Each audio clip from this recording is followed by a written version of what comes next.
Ito akaiky Soka porta West eto misy Nissan olona fokon'olona be. Le arya pita ry. Le any ambony any. Tsisy monty zay raha avy eto amin'ny Misy moto le ety aminay. Efa verina izy a. Look le DPS. tam'zay. Ty le ileurany. Ty le banisy ty ny ileurany. Efa namafy ny deuxième. Ty aminahy ty. Sentinelle.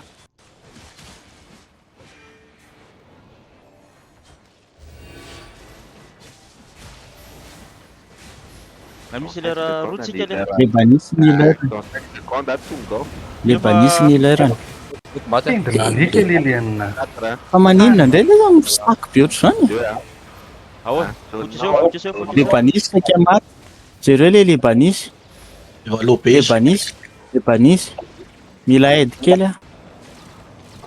Bomson naty ny lera fanjoany nitana. Maty le Maty banisy. ny ileurany. Sud izy. Afaka verina Sud izy. mila ino nisany. Le daholo izy miarakavy. Mila soin a. Mila soin. Fa hoe le nabavy. Maty Mihail loot zay afaka amin'ny loot dia enjeny Tsy afaka iny lahy salary aloha ary. Salary aloha za tsy afaka. Samba aloha teo. Any janona koa ty rindrina ty. Samba aloha teo. defensif amin'ny manenjika anazy Mandeha sud izy. Vesatra mavesatra. Izy ny afaka miditra Sky. dedeande izy miditra dedeande izy miditra dedeande izy Rehefa iklapy amin'ny anio izy. Clap izy. defensif Queen Celestia Zay lasa ny klapiny. Atsika zay zao. Wow, anatiny ao lele wow.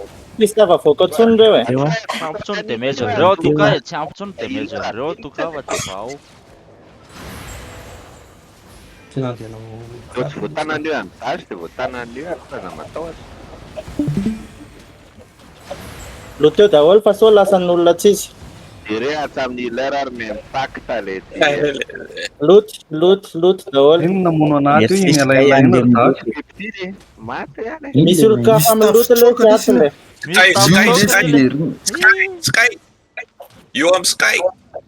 Sky a. loteny zalala izy io le Misy 604 ty amiko. Gabe ny isana azo. ty Misy 1 million aty amiko. Misy 1 million aty amiko.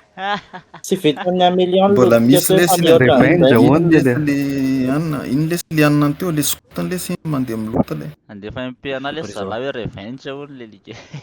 Tonga Izy eo manko velo tena isan'ny loto tao satria. Messi Sky a. Messi. Le Terra amizay lotoko ty marina Sinna terty mba live kely aloha fa overload be. Ramsaloha mbola hisava kora Original ty le